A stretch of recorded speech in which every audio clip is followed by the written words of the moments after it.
काफी दिनों से बहराइच हिंसा पर बवाल मचा हुआ है। 13 अक्टूबर को महाराजगंज कस्बे में शाम 6 बजे दुर्गा प्रतिमा विसर्जन जुलूस निकाला जा रहा था। जैसे ही जुलूस बाजार में पहुंचा तो वहां मुस्लिम समाज के लोगों ने डीजे बंद करने को कहा और इसी बात पर वहां विवाद खड़ा हो गया।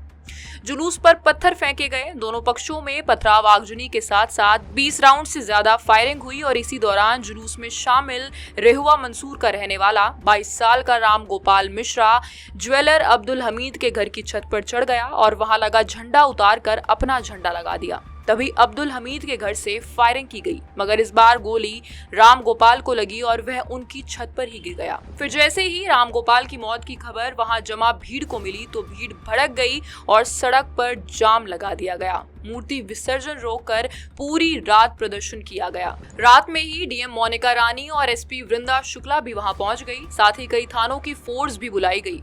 इस सब के बावजूद अगले दिन फिर हिंसा भड़की और 50 से ज्यादा घरों में तोड़फोड़ और आगजनी की गई।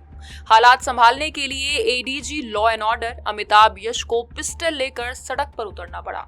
इंटरनेट बंद कर दिया गया। फिलहाल धीरे धीरे हालात वहां सामान्य हुए हैं, मगर अभी भी फोर्स इलाके में गश्त कर रही है।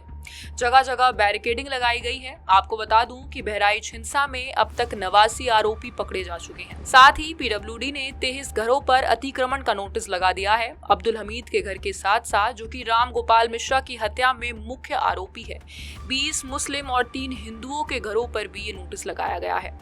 प्रशासन ने अतिक्रमण हटाने के लिए 3 दिन का समय दिया है, वरना उनके घर को तोड़ दिया जाएगा। नोटिस के बाद लोगों ने खुद ही घरों और दुकानों से सामान हटाना शुरू कर दिया है। इसके बाद आरोपी अब्दुल हमीद के वकील करीम हाशमी ने बताया कि 23 लोगों को पीडब्ल्यूडी की तरफ से नोटिस दिया गया था, जो कि गैर कानूनी था। इसीलिए एपीसीआर के पैनल के जरिए इलाहाबाद हाईकोर्ट की लखनऊ बेंच में याचिका दी गई थी। इस पर हाईकोर्ट ने सुनवाई की और अपना पक्ष रखने के लिए 15 दिनों का समय दिया गया है, जिसका मतलब ये है कि 15 दिनों तक बुलडोजर की कार्यवाही नहीं हो पाएगी। दैनिक भास्कर की रिपोर्ट के हिसाब से महाराजगंज बाजार में रहने वाले मसूद अहमद ने कहा कि अतिक्रमण हटाने के नाम पर भेदभाव हो रहा है। अब यहाँ स्थितियां धीरे धीरे सामान्य हो रही थी, लेकिन इस तरह अचानक नोटिस देना सही नहीं है। हम लोगों को समय देना चाहिए। अगर अतिक्रमण है तो सभी ने किया होगा, सभी को नोटिस मिलना चाहिए। आपको बता दूं कि लखनऊ हाईकोर्ट ने बहराइच में बुलडोजर कार्रवाई पर 15 दिनों के लिए रोक लगा दी है। अदालत ने इस मामले में जिन 23 लोगों को नोटिस जारी किया गया था, उन्हें अपना जवाब दाखिल करने के लिए 15 दिनों का समय दिया गया है। अब इस मामले की अगली सुनवाई 23 अक्टूबर को होगी।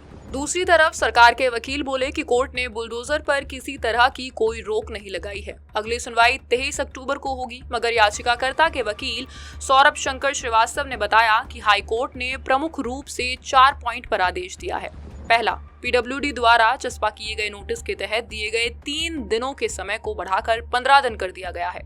दूसरा, अदालत ने स्पष्ट किया है कि राज्य सरकार को सुप्रीम कोर्ट द्वारा पारित किसी भी आदेश का पूरी तरह से पालन करना होगा।